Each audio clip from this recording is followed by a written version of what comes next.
এখন আমাদের দেশে রাগের মাথায় একসাথে 3 তালাক দেওয়ার পর মনে মনে অনুশোচনা হয়, এতগুলো ছেলে পেলে নিয়ে করবো কি, কি সর্বনাশ হইল, রাগের মাথায় করলামটা কি। এখন এই বউ ফিরে পাওয়ার জন্য মস্তা তালাশ করে। তখন গ্রামের মুন্সি মৌলবী এই জাতীয় এক শ্রেণীর লোক আছে যারা কোরআন বোঝে না, হাদিস বোঝে না, তারা হিল্লা নামক একটা ঔষধ বাইর করছে। সেই ঔষধটা কি? তারা বলে যে এই স্ত্রীকে যদি আবার নিতে চাও তাহলে আর একটা পুরুষের সঙ্গে বিবাহ দাও এবং শর্ত করো যে তোমার কাছে দিলাম, 2-3 দিন পর তুমি তালাক দিয়ে দিবা, এরপরে আমরা নিয়ে নেব। তালাকের নিয়তে বিবাহ করা এটা সম্পূর্ণ হারাম, বিবাহ হবে না। তালাকের নিয়তে বিয়ে করলো বিয়ে হবেই না। তারপরে এই যে ভাড়া করা, একজনের সঙ্গে হিলা করতে দেওয়া, এটাকে হাদিসের ভাষায় বলা হয়েছে ভাড়া করা ষাঁড়। ভাড়া করা ষাঁড়। ইসলামে এই ধরনের কোন বিধান নাই। সবাই কান খুলে শুনুন, হিল্লা করার যে ব্যবস্থা বাংলাদেশে গ্রামে গঞ্জে আছে, শরীয়তের কোন অস্তিত্ব নাই। কেউ যদি তার স্ত্রীকে তালাক দেয় আর এই স্ত্রীকে আবার ফেরত নিতে চায়, মৃত্যু পর্যন্ত ফেরত নিতে পারবে না। একটা পথ আছে, সেই পথটা হলো এই স্ত্রী যদি ইচ্ছে করে কোনো স্বামী গ্রহণ করেন, আর সেই স্বামী যদি ইচ্ছে করে ঘটনাচক্রে তালাক দেয়, অথবা ঘটনাচক্রে সেই স্বামীর যদি মৃত্যু হয়, তাহলেই কেবলমাত্র প্রথম স্বামীর কাছে আসতে পারবে। এছাড়া প্রথম স্বামীর কাছে আসা কিয়ামত পর্যন্ত সম্ভব নয়। এইটা ইসলাম করেছে দৃষ্টান্তমূলক শাস্তি দেওয়ার জন্য। কথায় কথায় তালাক দেবা, বাগুন ভর্তায় মরিচ হইল কেন, এইসব শয়তানি চলবে না। এইটার জন্যই এই বিধান করা হয়েছে। এনজিওরা, ভারতের পাঁচটা গোলাম বুদ্ধিজীবীরা এই হিল্লাটাকে, এই যে হিল্লা ইসলামে নাই, সেই হিল্লার ফতোয়া ইসলামের মধ্যে বানাইয়া আলেম ওলামাদেরকে নিন্দনীয় করার জন্য চেষ্টা করেছে। আর এর জন্য ওদের বাহন হচ্ছে ভারতের পাঁচটা গোলাম বুদ্ধিজীবীদের বড় বাহন হলো দৈনিক জঘন্য কণ্ঠ, ইসলামের দুশ্মন, স্বাধীনতার দুশ্মন।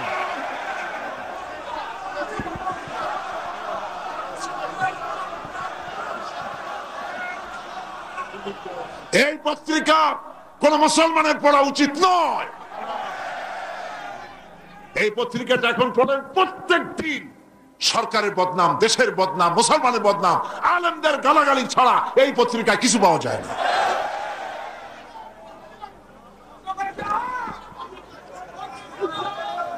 এই পত্রিকার মধ্য দিয়ে ভারতের গোলাম কলামিস্ট, ফিচার লেখক, সাংবাদিকরা এই পত্রিকায় চড়ে বাংলাদেশের বদনাম করে চলছে, আলেমদের বদনাম, মুসলমানদের বদনাম করে চলছে।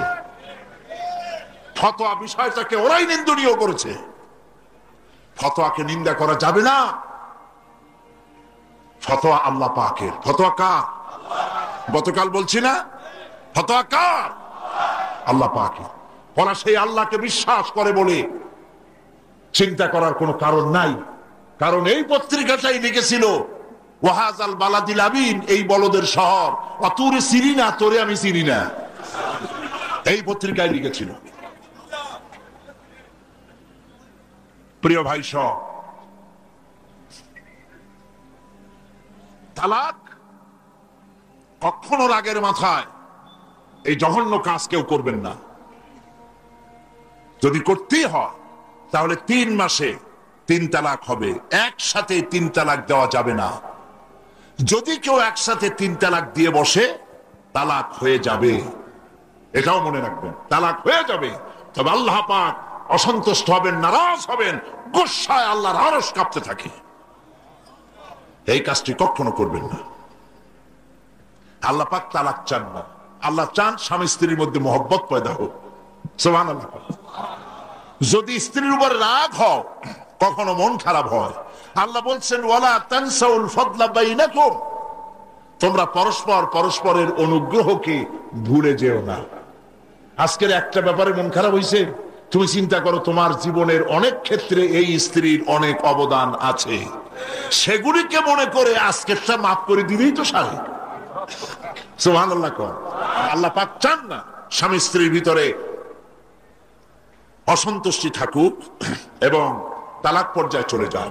একবার নবী করিম সাল্লাল্লাহু আলাইহি ওয়াসাল্লাম বসে আছেন মসজিদে নববীর ভিতরে, মুখ মলিন, সাহাবায়ে কেরাম ভয়তে কথা বলতে পারছেন না। কিছুক্ষণ পর হুজুর হযরত আলী হযরত ফাতেমার ঘরে ঢুকলেন, বেরিয়ে আসতেন হাসি মুখে। তিনি প্রশ্ন করলেন, সাহাবায়ে কেরাম জিজ্ঞেস করলেন, হে রাসূল, একটু আগে আপনার মুখ এত মলিন ছিল আর এখন আপনি এত হাসি খুশি, আমরা তো তখন কথা বলতে সাহস পাইনি, হুজুর কি হয়েছিল?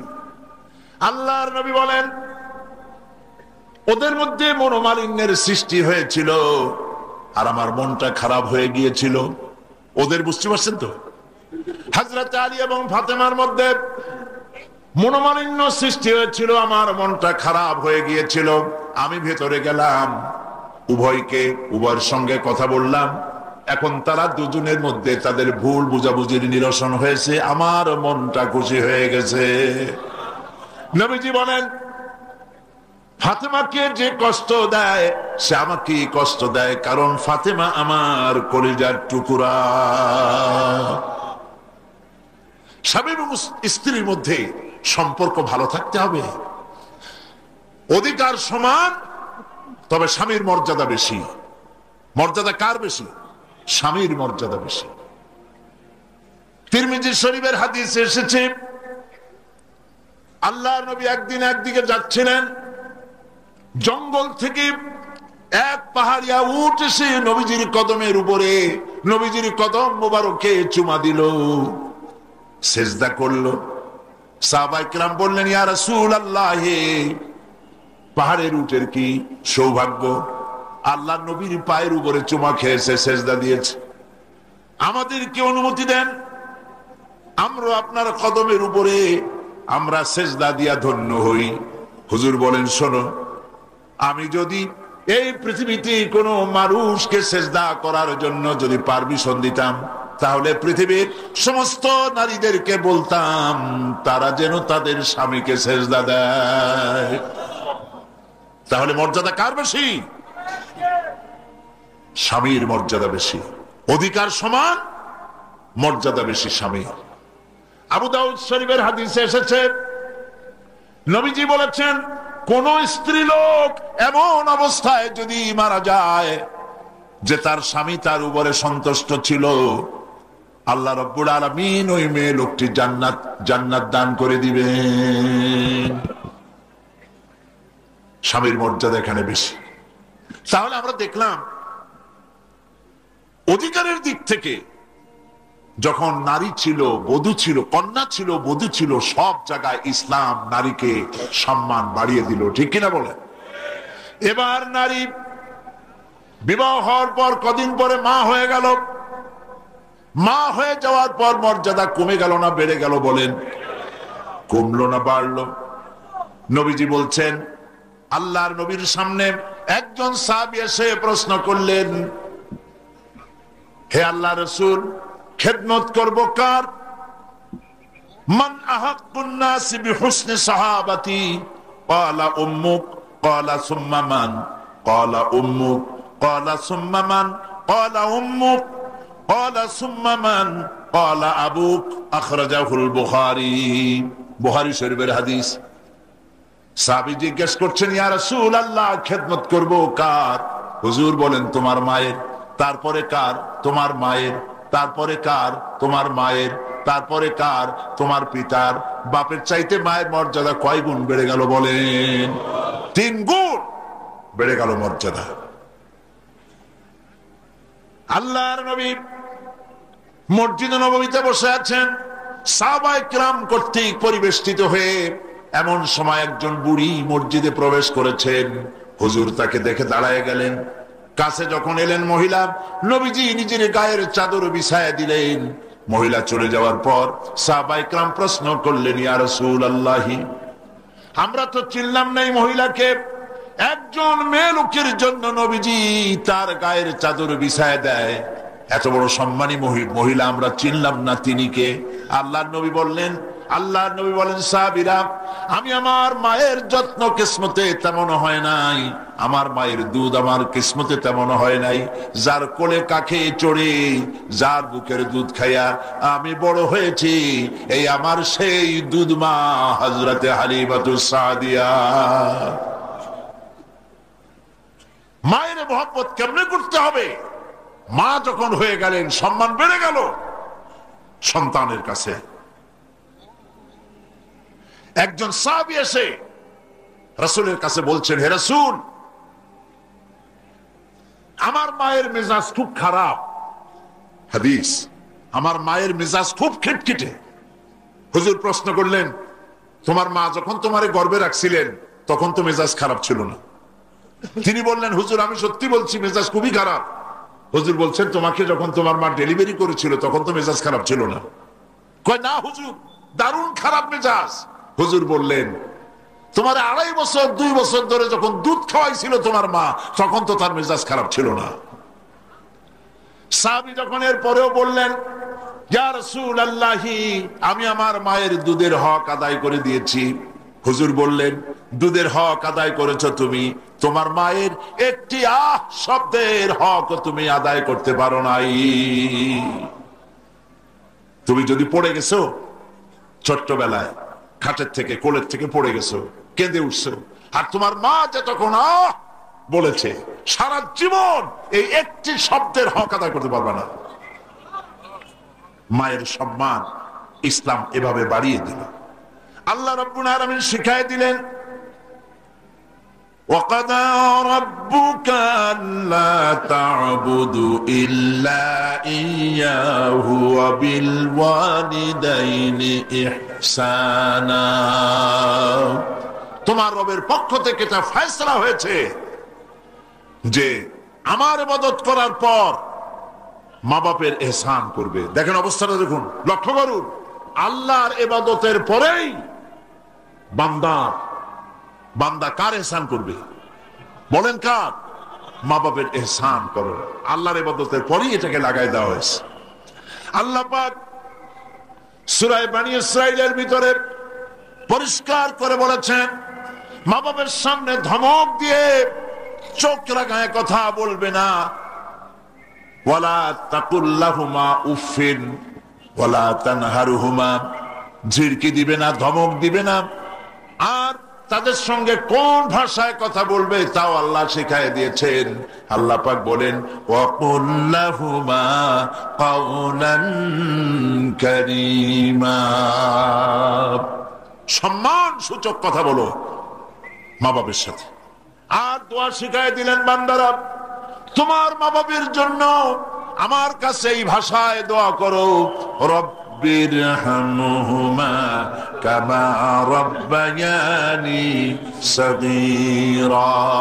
জবান ছেড়ে দিয়ে সবাই পড়েন, রব্বিরহামহুমা কামা রাব্বায়ানি সগীরা। আয় আমার রব, আমার মা বাপ ছোটবেলায় আমাকে যেভাবে স্নেহের করে লালন পালন করেছে, আল্লাহ পাক তুমি দয়া করে আমাকে, আমার পিতা মাতাকে তোমার রহমতের কোলে লালন পালন করো। আল্লাহ পাক শিখাই দিয়েছেন। এই দোয়া করবেন তো? মনে থাকবে? প্রত্যেক নামাজের পরে মুনাজাতে এই দোয়া করবেন। একটু জোরে সরে পড়েন, লা ইলাহা ইল্লাল্লাহ, লা ইলাহা।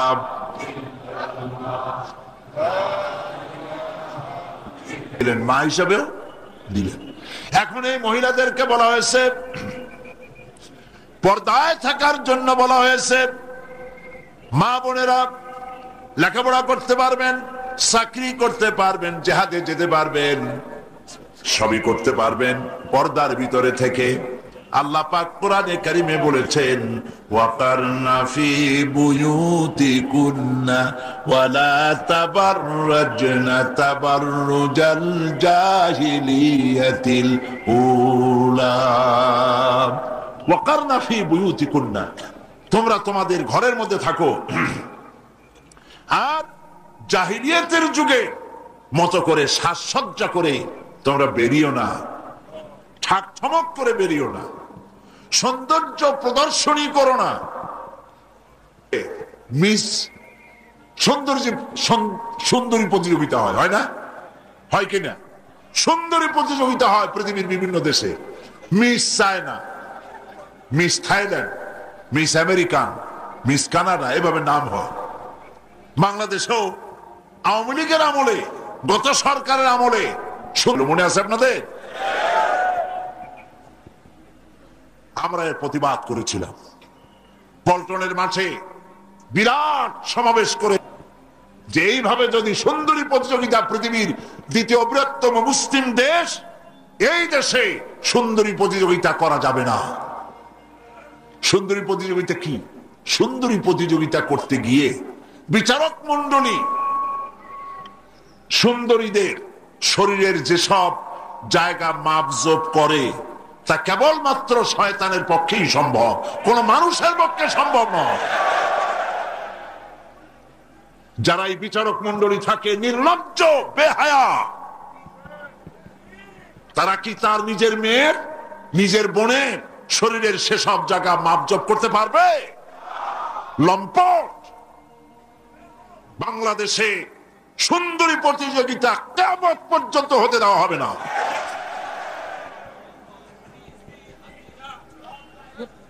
হ্যাঁ, থামো। প্রিয় ভাই সব, মাশাআল্লাহ, আমাদের আরেকজন মন্ত্রী মহোদয় এসছেন, আমার খুব মহব্বতের মানুষ, জনাব জাফরুল ইসলামের চৌধুরী। আলহামদুলিল্লাহ পড়েন। এমন এক সময় ছিল, উনি সালাম দিচ্ছেন, জবাব দেন।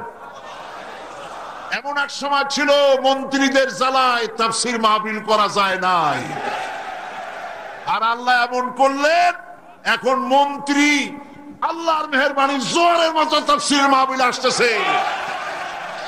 চিল্লায় বলেন আল্লাহু আকবার। এটাই হলো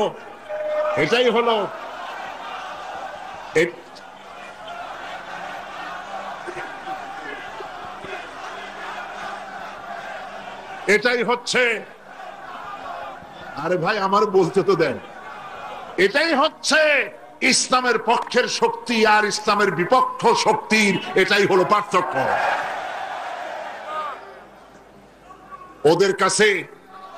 ওদের কাছে নাস্তিক মোরতাদরা হলো নয়নের পুতুলি, কলিজার ঘিলু, মাথার মুন্ডু। কি সব বন্ধু বান্ধব তাদের!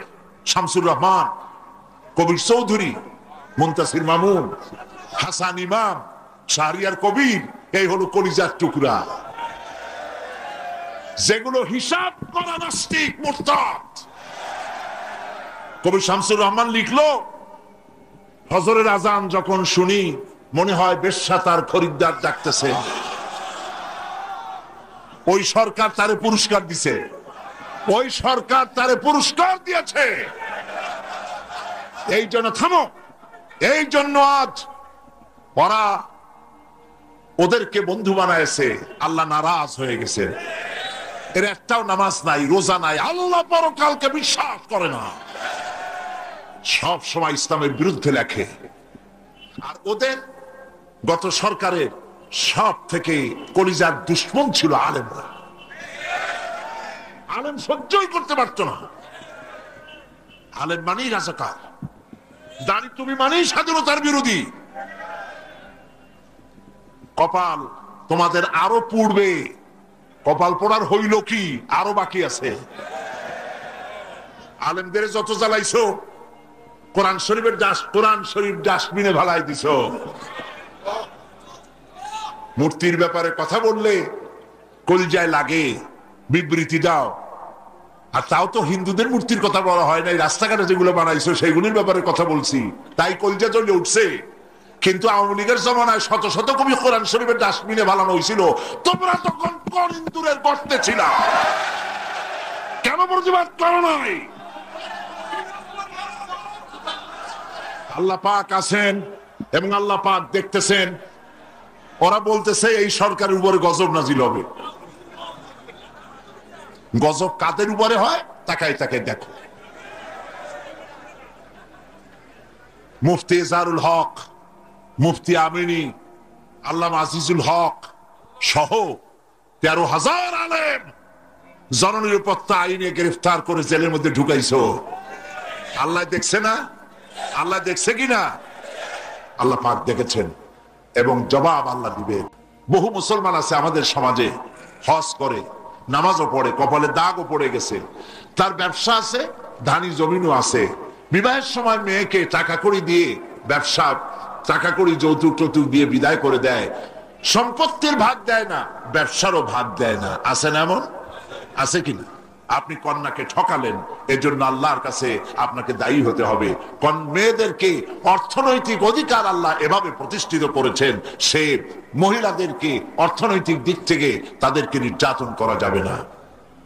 এবার মেয়েদেরকে শিক্ষার অধিকার দেওয়া হয়েছে, কোনটা দেওয়া হয়নি? তারা বলছে, ইসলামের দুশ্মনেরা বলে নারীদেরকে ইসলাম ঠকাইছে। কোথা থেকে ঠকালো?